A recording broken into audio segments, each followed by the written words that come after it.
Hello, welcome back to the Board Games 4K YouTube channel, and this is a channel where we give you reviews, playthroughs, unboxings, and we generally like to talk a lot of bollocks about tabletop gaming in general. And yes folks, it's that time of year again. It is time for our top 100 games of all time. I know you don't really give a shit about my opinion, but tough, it's our channel. We're going to give you our top 100 games of all time, so sit back, relax, and if you don't like it, then just fucking do one.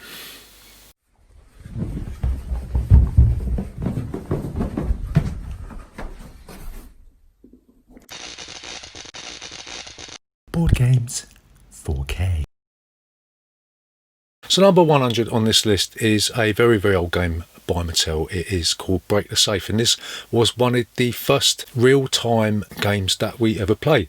I'm sure that this game influenced other real-time games like Escape Curse of the Temple, but essentially what you'd be doing, you've got a safe in the centre of the board that's battery operated and acts like a timer, and you'll be moving around the board trying to collect a certain amount of keys that will unlock the safe. But in doing so, you've got to dodge the guard and also the guard dog, and you'll be picking up different items that are going to help or hinder your progress. This game lasts for around 30 minutes. There are shorter variants that are in the box. This game still holds up today. We still like playing it with my kids, and my wife loves this game, and it really does give you a sense of tension crammed into just half an hour.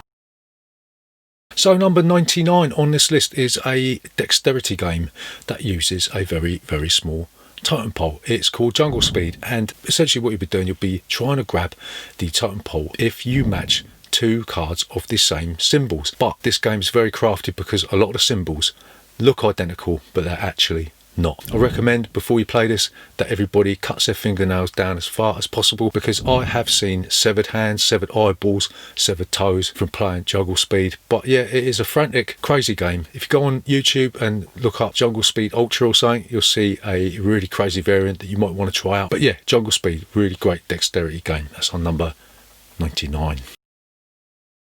So number 98 on this list is a tile laying game. It is Alhambra, and in this game we'll be using different types of currency to buy different types of tile. You'll be constructing an Alhambra in tiles in front of you. It's sort of similar to Carcassonne in the way that you lay the tiles, that there's certain rules towards placement. But the fascinating thing about this is that only certain tiles can be bought with certain types of currency, and you're not going to get any change when you buy those tiles. It's a fantastic game. If you can get the deluxe edition of this, it really does amp up the quality of the game. But yeah, Alhambra, a fantastic tile laying game. So number 97 on this list is a two-player game by Dr. Rainer Knizia. It's Lost Cities. This is a game where you will be embarking on these pseudo expeditions. You'll be taking cards from a deck or from the central board, and you'll be playing cards in certain sequences to get certain points. This is a fantastic game that me and my wife really enjoyed. We've had it for donkey's years, and we still really enjoy Lost Cities. There's just enough here to give you about 15 minutes respite from all the bullshit that's floating about the world. So yeah, we recommend Lost Cities for two players. Got it? So number 96 on this list is a racing game that features camels of all things. Yes, it's Camel Up, or Camel Cup if you're a bit of a weirdo. So the way this works is you're going to be betting on different coloured camels. There's different things to do in this game. You can maybe move the camels forward by rolling dice at a pyramid. You can place bets on different camels. You can try and make the camels move forwards or backwards by laying tiles on the ground in front of them. There's a host of things to do, and if you've got the expansion, it adds even more stuff. It adds a bigger board. It really is quite an exciting game because you never really know which camel is going to come first. So that's number 96 on our list. That's Camel Up, not Camel Cup. Two camels, one cup.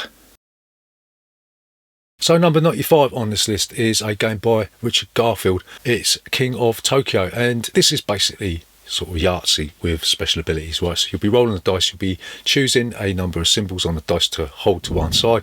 You'll roll the dice again, choose some more symbols, and then you'll roll the dice again, and you'll end up using those symbols maybe to beat up the other players. You might get gems to buy cards that give you special abilities, but we're not really enamoured with the theme of this because I'm not really that bothered about these sort of kaiju, Godzilla type crap. But me being an old sad bastard, I do actually enjoy playing Yahtzee, and this does add an extra element or an extra couple of elements to a tried and tested classic. So there you go, that's our number 95, King of Tokyo. Number 94 on this list is a tower defense game called Dawn of the Zeds. And if you want a comprehensive zombie game that is quite easily understandable, that basically holds your hand through a series of tutorials, then Dawn of the Zeds has got you covered. This game is absolutely huge. There's more to do in this game than I've done in my entire life. It's got the feel of like a 1950s, 1960s zombie movie. It's wildly evocative. It's got some wonderful characters, wonderful abilities, and you're going to be on the edge of your seat no matter what. Yeah, so Dawn of the Zeds on number 94. So number 93 is a party game that suits me and most of the people I know very, very well, because you don't actually need to know the answers. It's Whitson Wages. In this game, you'll be asking a question where the answer is always going to be a number, and then you'll write down your answer, and whoever gets to the closest will win the dosh. But you're also going to be able to place bets on other people's answers and try and basically sort of leech money off the back of their knowledge, right? This game's perfect for all the thickos out there that don't know anything. So Whitson Wages is a fantastic party game, especially for this time of the year, and that's on number 93. So number 92 on this list is Lords of Vegas. In this game, you will be buying real estate and building casinos along the Las Vegas Strip in order to earn lots of money. And the reason this is on the list is because there is a really nice that element to this game. You can bet at other people's casinos and try and rip them off. You can even try and buy out other people's casinos. But the fact of the matter is, this game is really, really simple, but yeah, it's really, really exciting. There's an expansion of this called Lords of Vegas Up, which allows you to build casinos up. So if you haven't played this one, I would highly recommend you go out and find it, and that's Lords of Vegas. That's our number 92.